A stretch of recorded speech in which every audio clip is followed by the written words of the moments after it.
বস, এখন আর আকাশের দিকে তাকাই থাকলে সেই উড়ে যাওয়া এয়ারশিপটা দেখা যায় না বান্টি টোকেন আর ফিস্ট ক্যারেক্টার নিয়ে ফ্যাক্টরির ছাদের উপরে সেই ফাইট করার মুহূর্তটা মনে পড়ে কি সেই পুরাতন পিকের ভাঙা বাড়িটার কথা। ক্লাসিক ম্যাচে দু একটা কিল করতে পারলেই ম্যাচে গিয়ে সেই পিকের ভাঙা বাড়িটাতে নেমে যেতাম রাশ খেলার জন্য।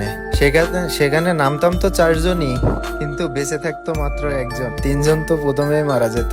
ওই ম্যাচের পুরা দায়িত্ব ওই একজনের উপরেই থাকতো, কারণ তখন তো আর ওই রিভাইভের অপশনটা ছিল না। কেউ কাউকে বকাবকিও করতো না, কেউ কাউকে দোষও দিত না। আর এখন একটা সময় আসছে, ম্যাচের ভিতরে যদি তুমি একটু খারাপ খেলো, নতুন প্লেয়ারদের যা না তাই বলে গালাগালি দেওয়া, আরো অনেক কিছু। গেমটা পুরো টোকাই পোলাপান দিয়ে ভরে গেছে। আমি সবাইকে বলতেছি না, ওল্ড প্লেয়াররা ভালোভাবে রিয়েলাইজ করতে পারছে যে গেমের ভিতরে কত টোকাই পোলাপান চলে আসছে, যাদের মুখের ভাষার কোনো ঠিক থাকে না, মা বাবা তুলে গালি দেয়। কিন্তু আমরা যারা আগেকার প্লেয়ার আছি তাদের একটা ক্যারেক্টার কেমন ছিল জানো?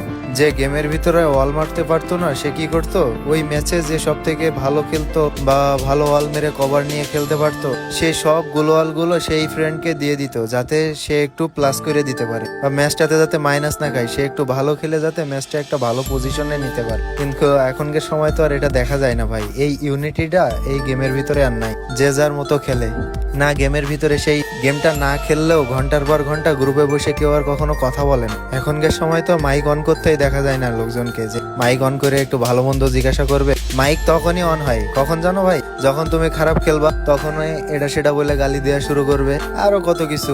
গেমের ভিতরে এই ব্যবহারগুলো ভাই বাদ দাও, কারণ তুমি একটা ছেলেকে গালি দিতেছো, সেও তোমাকে গালি দিতেছে, এই থেকে মনোমালিন্য শুরু।